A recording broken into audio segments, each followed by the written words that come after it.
or something. Yeah, Facebook. All right, we're live. Facebook doesn't like me, so, but I don't like it much either, so it's okay. And I'm saying that live on Facebook, which is awesome. I don't mind it. So this is another episode of the KEW Exchange, where knowledge through experience transforms into wisdom. I have Heather Egginton, a friend of mine, on with me. We had an amazing conversation or two, and I really wanted to have a conversation for the world to see because, one, more people need to know Heather, and two, it was just a brilliant conversation. So I'm looking forward to just seeing where the conversation flows and goes. Wow, thank you. Yeah, I was just saying, wasn't I, earlier, Michael, like this is the first interview I've had since 2020, like in the middle of 2020, and I'm normally the one that's interviewing. So there's something vulnerable about being on the other side of the show, if you know what I mean. It's interesting. We're used to being in control, I guess, a little bit.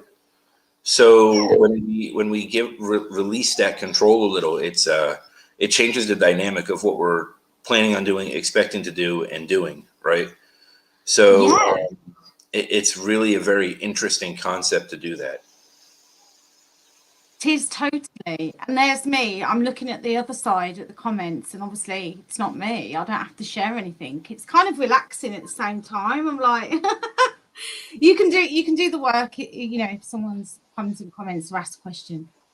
Yeah, what a powerful name, actually. I was thinking, you know, knowledge through experience creates wisdom. And I was thinking about, Jesus, how many people in the world have so much knowledge, experience, you know, and don't really realize that it's wisdom. And the reason I was thinking about that is on Friday, I bumped into an older lady on my local park, 82, gets her hair done every Friday, nursed her husband for 11 years. She's now lived on her own for 5 or 6 of those.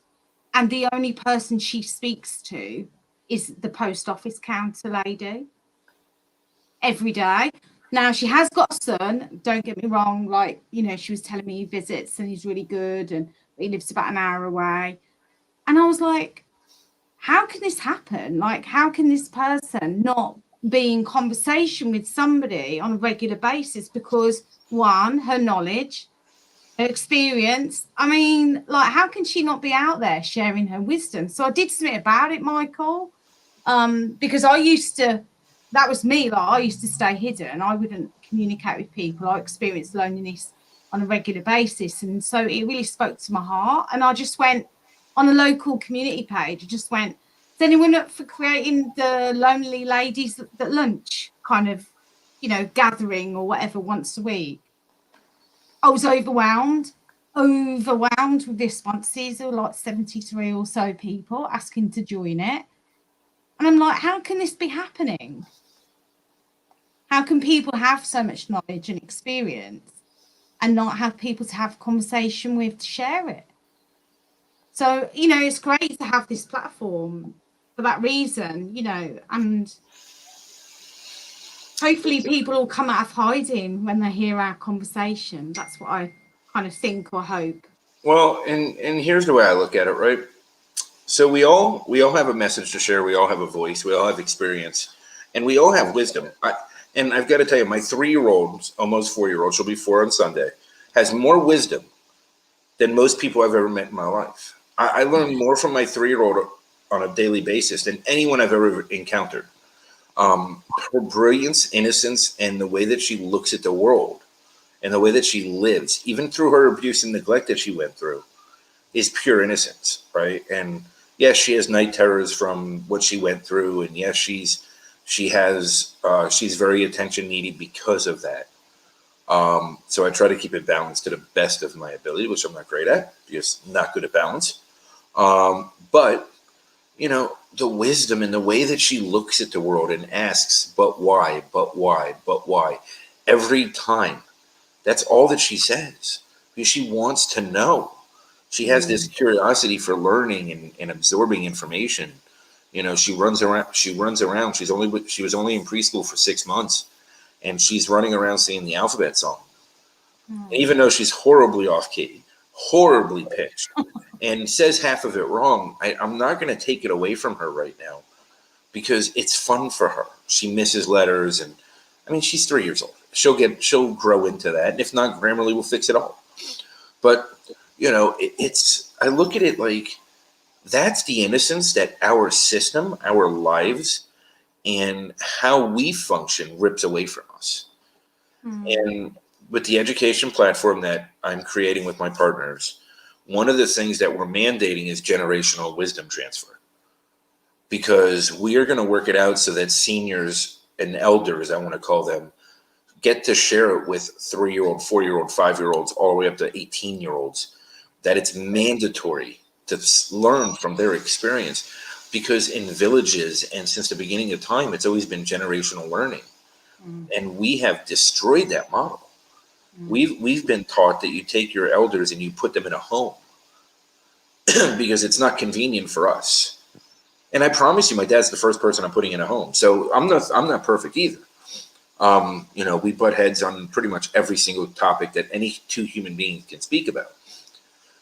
But it's like we really miss that part. Like, we're missing this piece.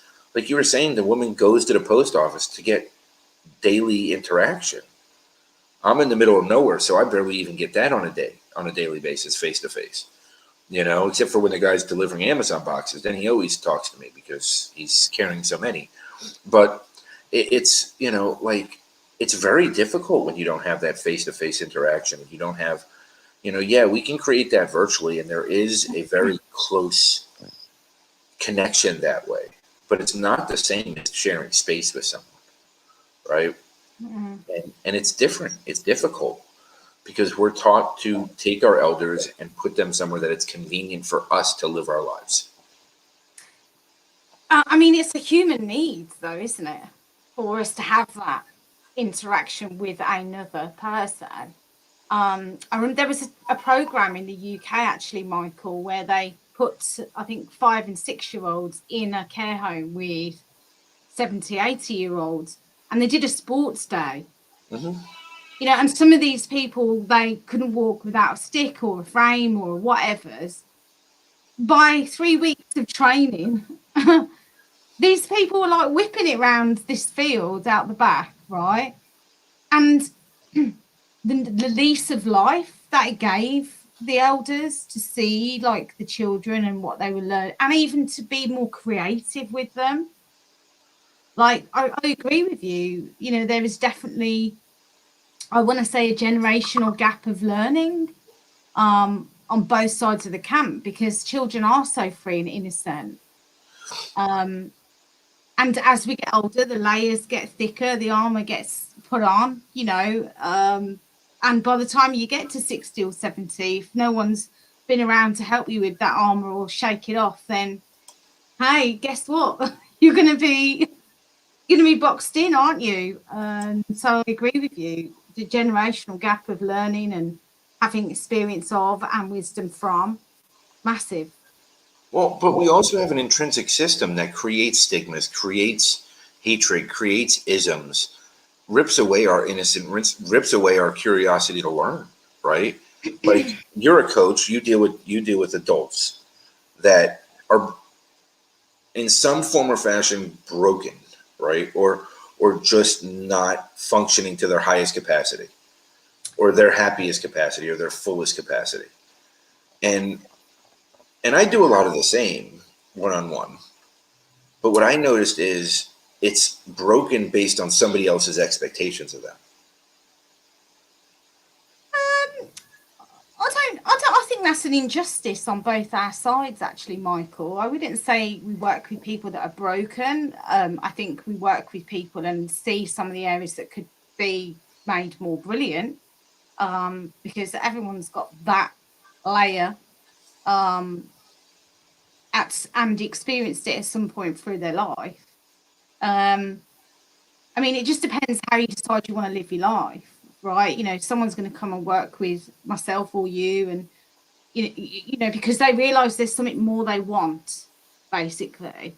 And if you take it on the principle, there's something more I want, you know, as a person, and what I'm doing currently is not getting me what I want more of, then it's okay, well, maybe it's about time that I have a look at changing the way I operate, or understanding how I operate, so that I can make some alterations or change the patterns that I keep repeating. So we can work with people that are like multimillionaires, absolutely killing it, right? However, you know, maybe it's a couple of myths that we can bust here.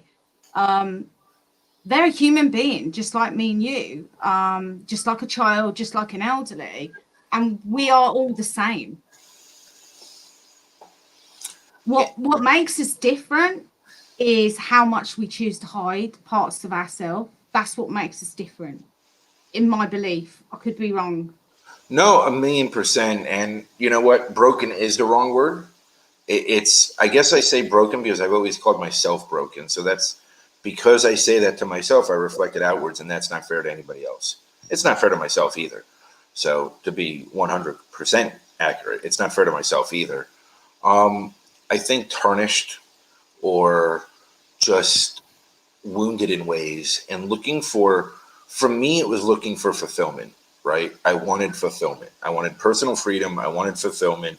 I wanted to live in the way of least resistance for myself, which ironically is when I'm not speaking, because I don't have the best grasp of the English language most days. But you know, it's okay because I work on it daily and everything else, and I reframe and everything else that I'm doing. But again, I'm going through a very difficult 24 hours, and I really hit a emotional wall, spiritual wall, and pretty much physical wall head first, because I just hit a wall.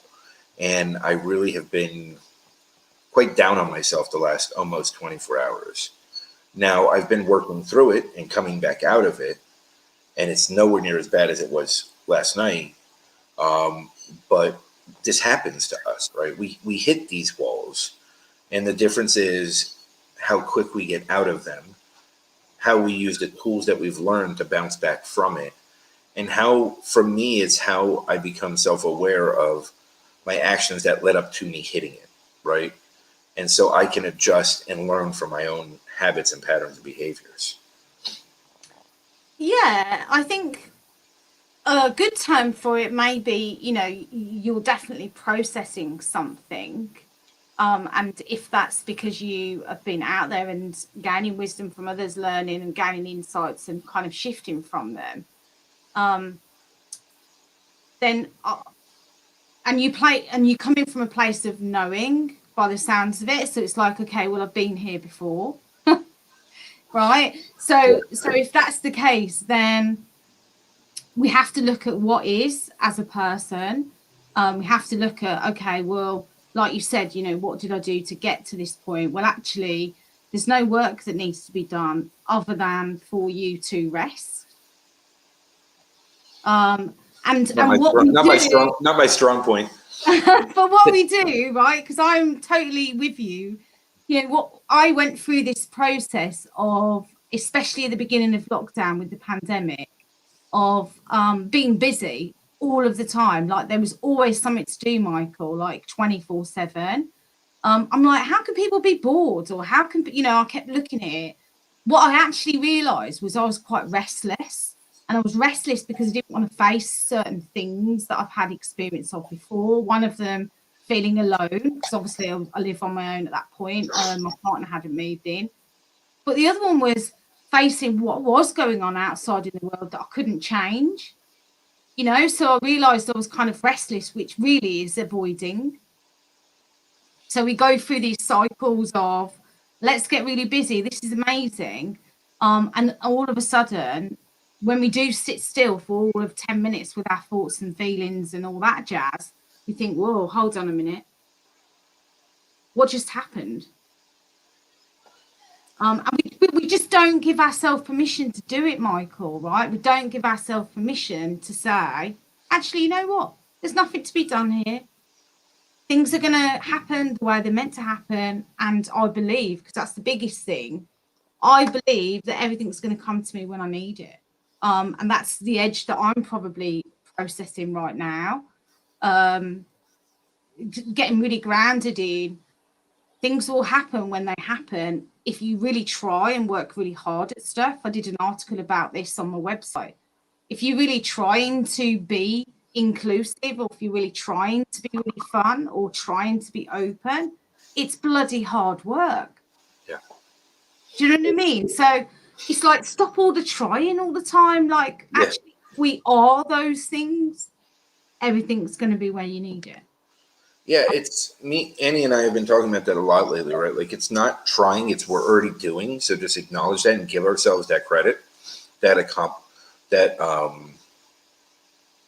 appreciation, right, for what we're doing. The other part of it is, for you, right? You got busy, right, when we went into COVID. For me, I went into addiction to healing, and I went on this enormous healing journey at this rapid pace. And I processed 41 years of torment and hell and abuse and everything else that I've gone through my whole life. And I'm still working through it. But sometimes I forget that when I pause, those emotions catch up to me sometimes. And it's not a bad thing for me to have a down day. It's a bad thing if I keep running at a rapid pace and don't allow it to catch up to me. And I think I need to reframe what's happened over the last 24 hours as it's just been a resetting, right? It's bringing me back to gratitude for where I'm at and what I've done, and living in that moment of being grateful. My circumstance and situation sucks, and I can't stand it, but I'm not allowing it to define me right now. And that's the first place I went when these emotions caught up to me. That was the first place I went. Is my situation's horrible. It sucks. I hate the fact that there's nobody around me. I haven't seen friends and family in 16 months. I'm 1,200 miles away from everyone. I can't get hugged unless somebody comes to visit me. Like, I mean, this is the life that I'm living right now. And I started going there. And really, now that I'm looking at it after, our beginning of this conversation, really what I did was I slowed down. All the emotions from all the work I've been doing caught up to me. And it's just natural. It's natural feeling of just letting them flow. And I really wasn't at all. I was allowing them to strangle me again. And because of you and this conversation, because I do most of my healing live on the spot because that's just what works for me, I'm in a place of gratitude right now for it, because I'm grateful for the work I've done, and I'm grateful for where I'm at today. And yeah, my situation and circumstance isn't ideal. It's not great, but it's given me the opportunity to get where I am today. It's given me the opportunity for me to heal and watch my children heal through it, from what they've gone through. And that's a beautiful thing that might not have happened any other way, and thank you. Wow. I appreciate that. You just dropped some wisdom on me. That's what being in conversation with people is all about, Michael. You never know what's going to resonate.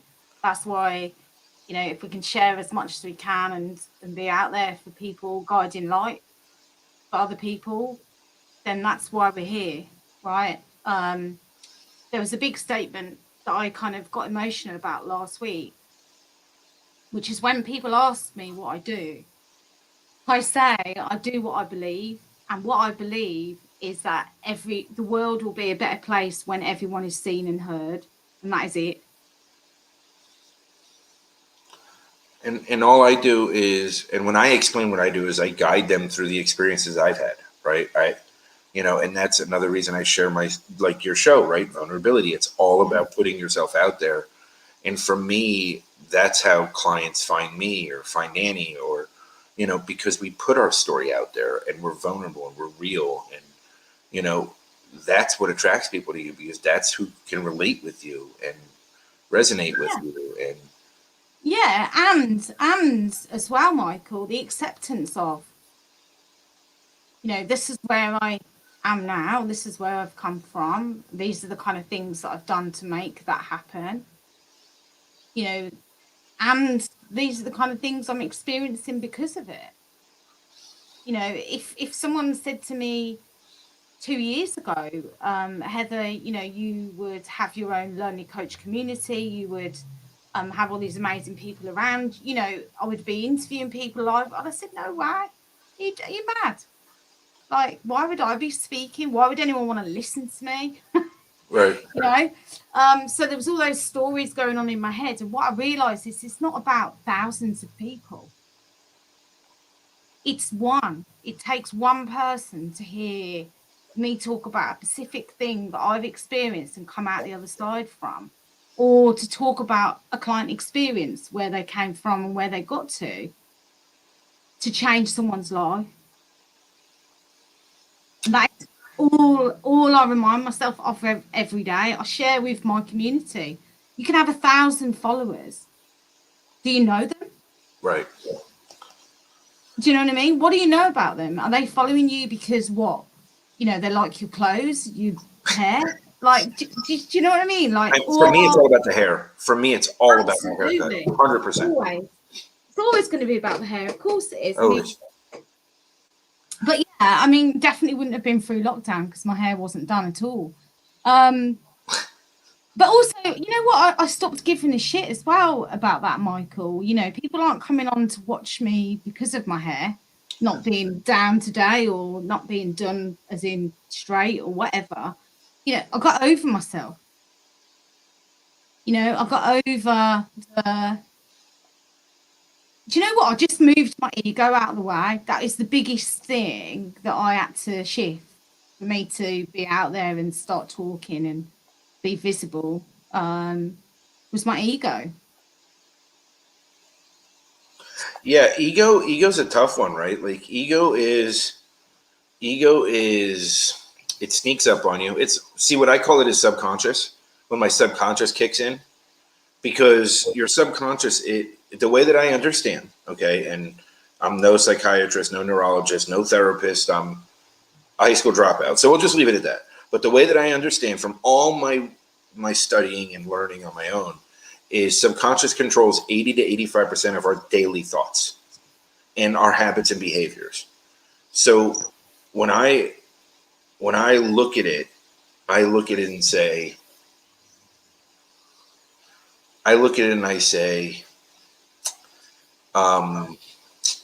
okay, so my whole life I did things a certain way. I lived a certain way. I played a certain way. I, didn't work on myself. I was self-centered. I was living in ego. So when my subconscious kicks in, it's trying to bring me back there because it hasn't been fully rewired, and it hasn't been fully rewired yet from new habits and patterns and behaviors that I've just created. It's just, there's so much, right? And at 41 years old to start working on myself is like waiting until you're half cooked, right? It's like trying to rewire your whole life now. And I'm actively doing it. And I did trigger therapy, trauma therapy, all these different things, right? And I've learned to be very self-aware about, my subconscious. Now, what I notice is ego from me kicks in when I'm teetering on allowing my subconscious to take over, because it's like a lifeboat for me, right? Like, so when I'm starting to feel like I'm falling off that cliff and going into that downslide, I feel like that's for me when ego kicks in a little bit as a default protection defensive mechanism, self-preservation.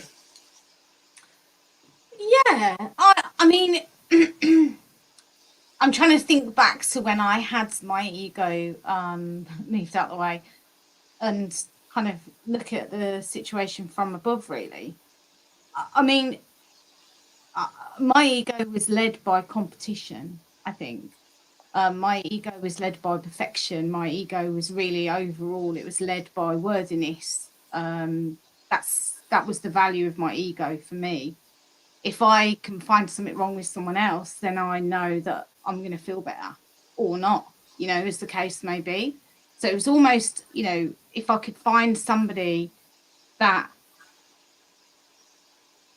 maybe looked similar to me or had, you know, seemed to be doing better than me, then I would definitely always lead with my ego to find something that they're not doing very well. So I guess it was a bit of the comparison, you know, is the killer of all equal, as they say. And also it was deciding who to be in that moment. I think that's what I took from leading with ego states or being in that kind of frame of mind. It was deciding who to show up as, and then when I did show up as that, realizing that it was really distasteful and non heart centered. Do you know what I mean? It was more led by maybe, like you say, your subconscious, or I would like to say, led by all the armor and the rocks that he bloody carried around for a long time. Because it was all designed to make you feel better, isn't it? Do you know what I mean? All of these actions designed to make you feel better, when in reality you realise, you think, well, why aren't these people around me? No one's ringing me up to go out. What's going on? Oh, that must be because my ego is bigger than my forehead. do you know what I mean? That's kind of where I think it led me, realising that actually there is way more brilliance and lots more of an essence of me that I'm not sharing or having out there because my ego's just taking over. I feel like this is why I'm such an advocate on sharing the bad also, because I feel like that keeps me in check as well. It kind of balances, balances the beams and balances it out to where if my ego does kick in at moments, right, I'm doing really good for a week, 2 weeks, 3 weeks, 2 months, 3 months. And then I start slipping into that place of ego-ish, right? Or it can come off that way. Then I start sharing the bad moments in between as well. So I try not to share just the good ever. I try to stay very balanced. There was years that I used the bad for ego, right? Because, excuse me, my ego became, woe is me, feel bad for me, pity me, right? And I lived in that for a very long time. And that wasn't good either, right? Because, that's it just destroys self, right? It tears self to shreds. And that's why what Annie and I have created really is the steps that we've taken on this journey. And, excavating your core values, reclaiming your power, allowing, not controlling, right? Because that's another thing. I used to control every little thing in my life to make sure I didn't get hurt for self-preservation. But what happened was, because I was controlling so many aspects of my life, it started controlling the people in my life. Because I would either control how much they were allowed to be in my life or how much they weren't allowed to be in my life, or all these different aspects, and then it became on my terms or no one's terms. And as I've gone through this healing journey, that's one of the hardest ones for me to let go of. Because it's always about self-preservation. When now I'm trying to get to a point that I realize how much work I've done, and I feel healthy and safe, and I believe in myself enough, and I have enough self-worth that I know I can come back from whatever down moment comes. And Yeah, what was interesting about what you said, Michael, is definitely the trying at the beginning. I'm trying to get away from that self-preservation kind of focus. If you think about, I went through this, I don't want any drama to come to me. I don't want any drama, it's doing my head in. But guess what? All this drama kept coming to me because you can't filter out like that or something else. So it's kind of like, rather than trying to preserve or not preserve yourself and trying not to control everything, it's a trust and a belief thing for me. That's definitely where I moved 4 years ago. Trusting that I'm just going to be where I need to be, and it's going to be the right thing to do. trusting that other people are going to do the same, and then trusting the process, because this is what we work on, right? The process of who we are as a person, trusting that the things are going to reveal themselves when we need them to. Yes. And for a good example, one guy I had a conversation with last week, they were talking about they're not really good at trusting people in their organization. They're not very good at it. And I said, well, guess what's your first project from a cultural transformation perspective? It's going to be on trust, because we need to teach, or we should teach, or we support the things we need to learn the most, kind of thing. Which was astonishing for that person, because it's like, but I'm not experienced in that area because I'm really shit at it. Well, guess what? You're not. You just haven't allowed it to come to you. Do you know what I mean? So, yeah, it's hard if you want to let go of a way of being or behaviors or all of those things. What I say is, behaviors are normally driven, and this might be useful for other people to hear. Behaviors are always driven because we're not in alignment with who we're meant to be or who we really are. Like, so people pleasing is a really good one for us to pick on, like, because it's definitely affects a lot of people. Imposter syndrome, like 75% of people get imposter syndrome throughout their life. If we look at that type of behavior, I mean, that speaks to it already. It just imposter, you feel an imposter. Well, that's probably because you're not doing the thing that you should be doing, or could be doing, right? Not should, could be doing. I'll correct myself. It's like my partner, right? I wasn't in a relationship for 12 years or so. I talk about this all the time. And then when we came back together again, we were like casual, 6-7 months. And I went, look, this is great. This is brilliant. However, what I need to tell you is that as she designed a life she loved, this is, if this is how it's going to continue, then my energy is not going to carry on flowing to you, because I don't want jealous behavior. I don't want to think, well, why aren't you committing to me? Why aren't you wanting to spend a whole week with me? Or why aren't you? Do you know what I mean? I don't want those types of behaviors to happen to me. And they will if I'm not really clear about asking for what I want. Whether or not it went the right way or the wrong way. Luckily for me, it did go the right way. However, because I wasn't asking for what I want, or I wasn't clear about it, if I'd avoided that conversation, then I would have started behaving differently. And that's just not healthy for anyone to do. And like, well-being, don't even get me started on the well-being aspects of that, doing what everyone else wants rather than what you actually want to happen. No, definitely. And that's why that's one of those things, right, is identifying your core values. Because when you can start being aligned within your core values, and so many people have no clue what they even are. Like, the core values are imposed on us based on people that are around us at our young age, right? Whether it's parents, siblings, teachers, whatever it might be, right? They all impose core values on us, not with ill will, malintent, whatever you want to call it, but it's just what they believe they are, right? So, it's like, for me at 41 and a half years old, I mean, it took till December of last year for me to figure out what my core values were. I had no clue what they were. And then January, when I stepped into them, I was a different person. Everything was aligned. I felt fulfillment for the first time in my life. I felt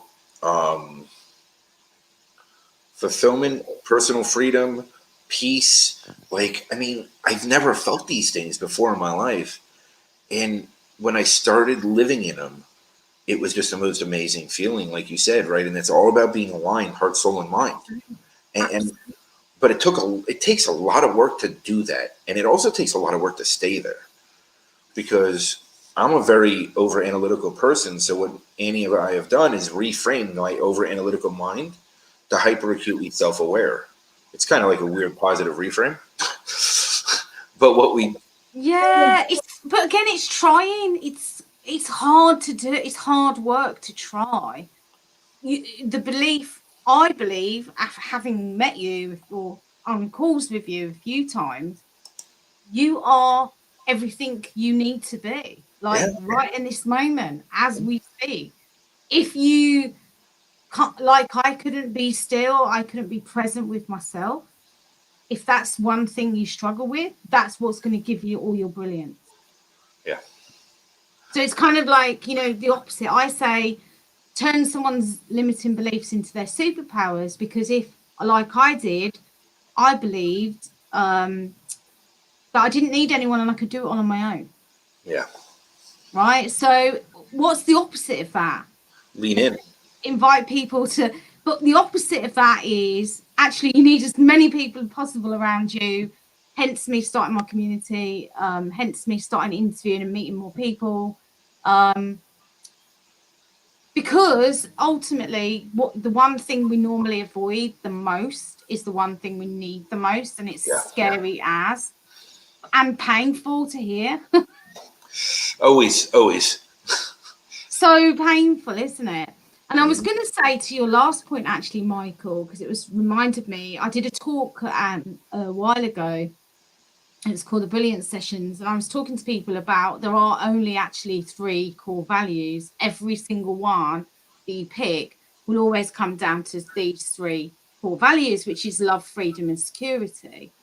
So every decision someone makes will either come from that place or go to that place. So mine used to be security. So I would be out there hustling like a mofo, let's say, in my sales role or whatever I was doing. And every time I was with someone, I was really on my hands and knees begging them to help me feel secure.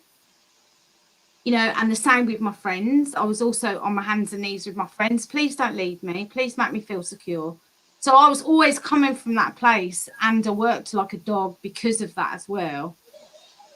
And it was hard to really move from that secure place into freedom or love.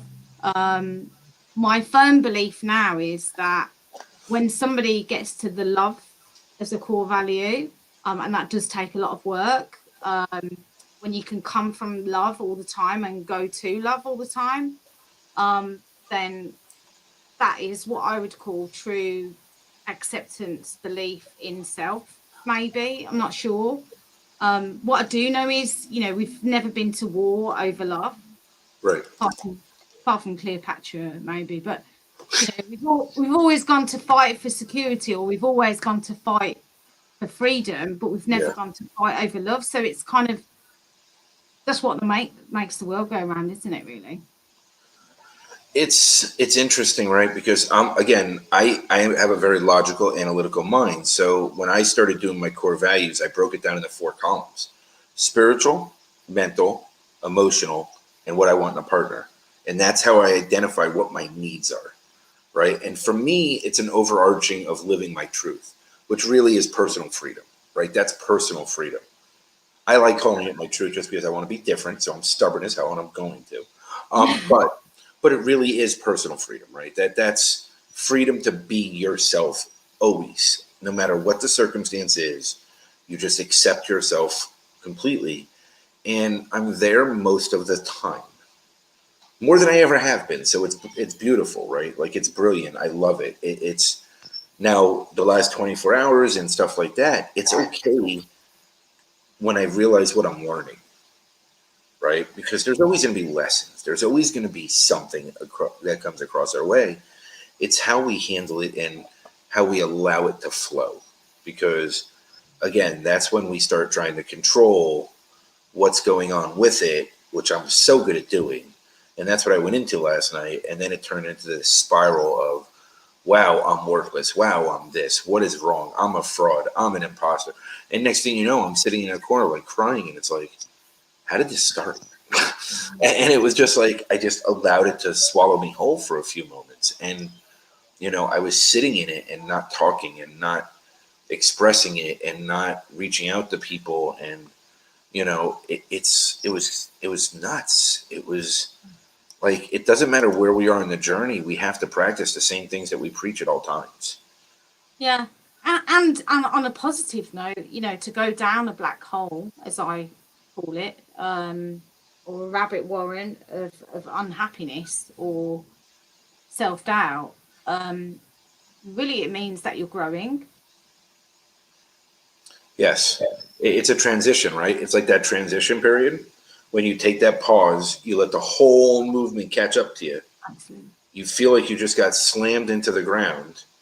And at that point, when you feel that way, when you feel like you're slammed into the ground, you're able to refine yourself and breathe, right? And it's like And I you've love got sharing this stuff live. Like I really enjoy sharing this stuff live. yeah, like it's like you've got rid of a layer, Michael. Like Yeah, you know, some of the layers are massive. Like my layer of letting go of the belief that I don't need anyone, I could do it on my own was huge. You know, to the point where, you know, from a processing kind of black hole perspective, you know, I want to term it as like a 3-dayer, you know. Like I went there for 3 days with that one. Really, you know, being able to kind of move through it and let go of that was a big shift, really. If you think about actually the opposite of that and where you go to, you know, it's a massive shift.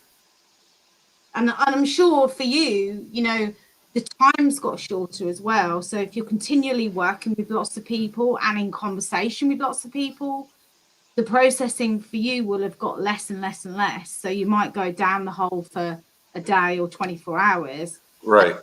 Get back in, as long as you get back on the horse, right? Because that's the other thing. You can go down a hole for 24 hours, and actually, if you don't take some form of action around gaining human interaction and perspective on it, then you get the black hole continues, or the dark hole, or you know, you go down that hole for a lot longer. Well, and I think that's where, you know, the Brene Brown work really helped me, right? The blame, shaming, and guilting stuff. Like it's been enormous paradigm shift in my life.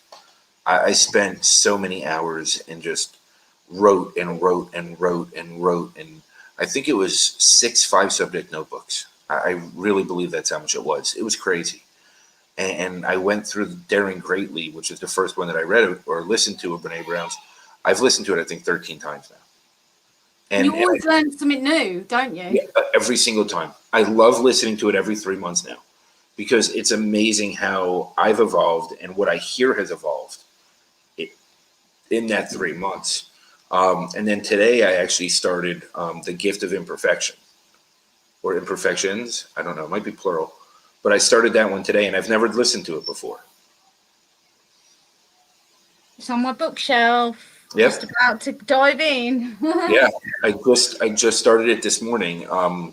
You know, and it's amazing. Like it's funny because from what I understand, that was one of her first books. I didn't know that. You know, Annie introduced me to Daring Greatly, so that's just what I started with, and that's where I went. I listened to Rising Strong. I listened to Men, Women, and Worthiness, which is a really quick, short one. But it's funny how now listening to this, when this was one of her first books, you hear how she was able to build the other ones on top of it. Yeah. And it's like going back to the core foundations. And then what she says about wholehearted inventory is really cool. Like it's really amazing breakdown.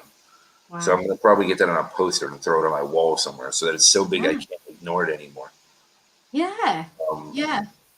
And it's like right back in the beginning when I started work in this world of coaching or whatever we term it as these days, 6 years ago, I had this kind of, I think it went from like grief, relief, belief, or something like that. It was kind of termed like that. Because what I'd realized is when we lose people in our life, even not through, you know, them passing, but in terms of us growing or leaving people behind. Oh, hello. Hi. When we leave people behind, there's almost like this grieving part of us because we've grown or we've changed, they've changed or whatever, that I think Brene Brown really speaks to quite well in quite a lot of her podcasts I've been listening to lately. she really helps you understand, like, that if you're letting go of something or leaving something behind or sharing something that's heartfelt, that you may well experience some kind of grief off the back of it, which I think is pretty powerful.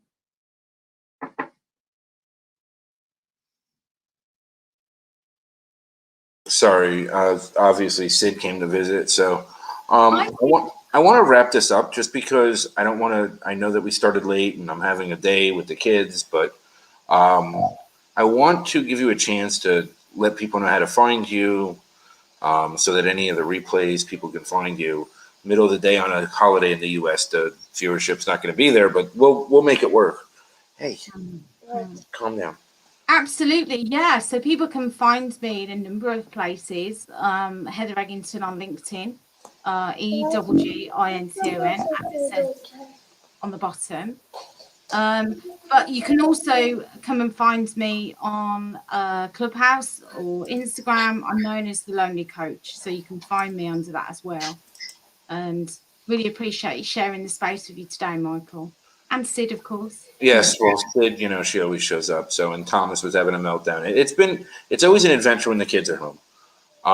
But yes, I appreciate your patience, Heather. I appreciate you. I truly value and cherish our conversations, and we'll definitely have to do this again soon. I look forward to it, Michael. Thank you very much for having me on. You're welcome, Heather. All right, everybody, have a great Memorial Day, and if you're in the rest of the world, enjoy the U.S. holiday. Have a great Monday. All right.